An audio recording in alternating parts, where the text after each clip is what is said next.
বিজন ঘোষ প্রাণপণে চিৎকার করে পরিচারক সন্তুকে ডাকতে গেলেন।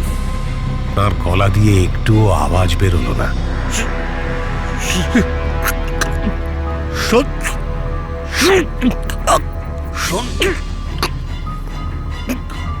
হাত বাড়িয়ে মোবাইলটা নিয়ে নাম্বার ডায়াল করতে গেলেন।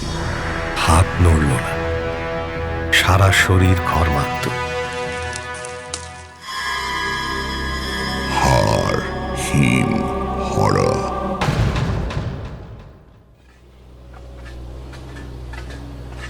স্যার বলছি, এই গাছটা কি না কাটলেই নয়?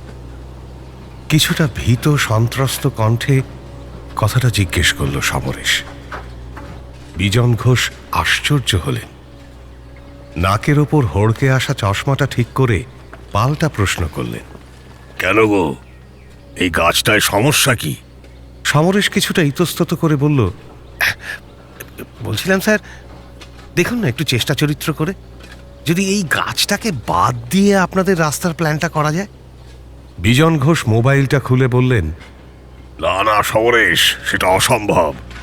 আরে দেখো না, আমরা রাস্তার যে ম্যাপটা তৈরি করেছি তার একেবারে মাঝামাঝি এই গাছটা পড়েছে।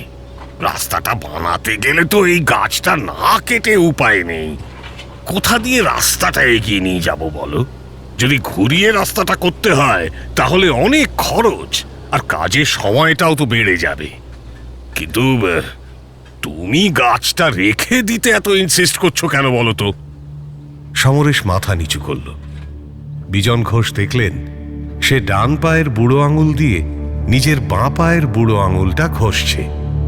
স্পষ্ট বোঝা যাচ্ছে কিছু একটা বলতে চাইছে, কিন্তু সাহসে কুলিয়ে উঠছে না। বিজন ঘোষ বললেন, কি ব্যাপার, সব খুলে বলো। আসলে গাঁয়ের লোকের বিশ্বাস এই গাছে একটা দেও বসবাস করে। বহু বছর আগে একটি অপদেবতা গাঁয়ে ভীষণ উপদ্রব করত। একজন ফকির তাকে মন্ত্র পড়ে এই গাছে বন্দি করে রেখেছিল। গাছ কাটলে সেই দেহ মুক্ত হয়ে যাবে।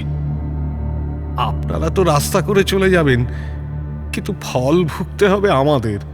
কি?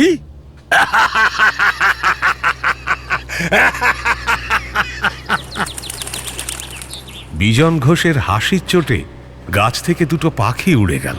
হাসির দমক থামিয়ে তিনি বললেন,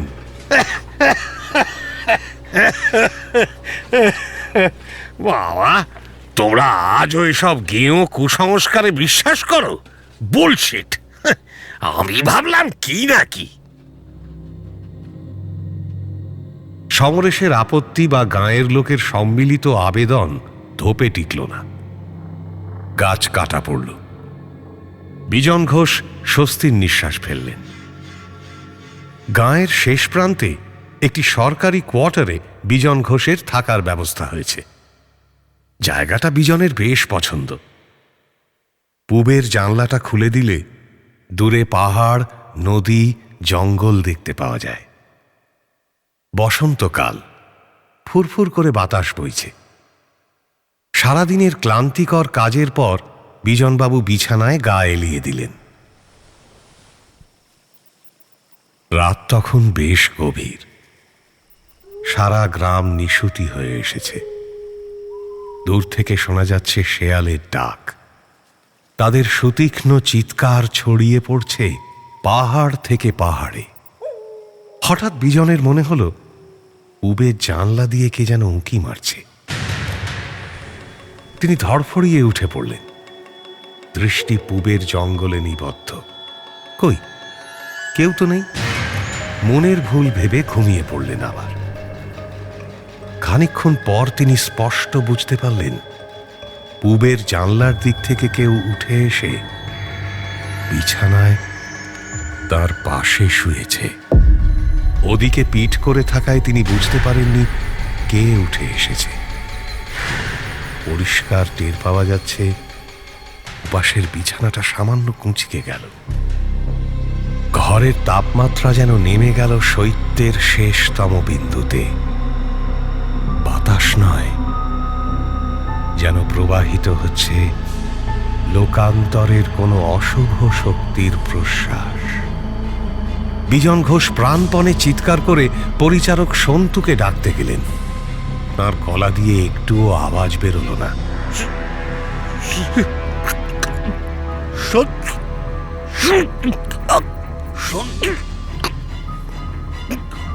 হাত বাড়িয়ে মোবাইলটা নিয়ে নাম্বার ডায়াল করতে গেলেন। হাত নড়ল না, সারা শরীর ঘর্মাক্ত। দেখলেন পিঠের দিক থেকে অজস্র লিকলিকে ডালপালা তাকে ঘিরে ফেলছে। যেভাবে ময়াল সাপ শিকার ধরে পাক দেয়, তেমন অসংখ্য বৃক্ষ শাখা জড়িয়ে ধরছে তার হাত পা আঙুল। তার সামান্য নড়বার ক্ষমতাটুকুও নেই। চাপ ক্রমশ বাড়ছে, যেন মাথাটা ফেটে চৌচির হয়ে যাবে, চোখ মুখ ঠেলে বেরিয়ে আসবে।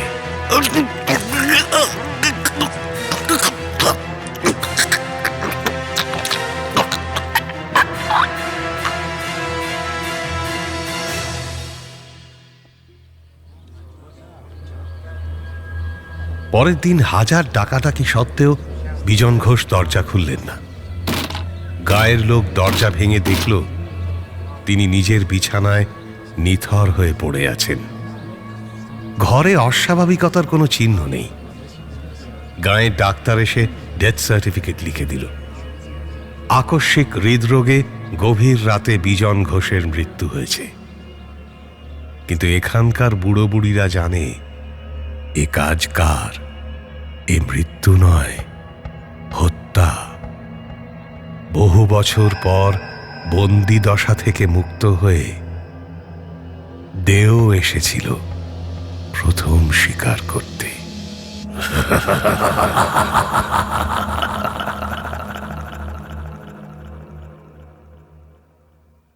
হাড়হিম হরর আপনারা শুনতে পারেন এক্সক্লুসিভলি মির্চি বাংলার ইউটিউব চ্যানেল এবং গানা অ্যাপে।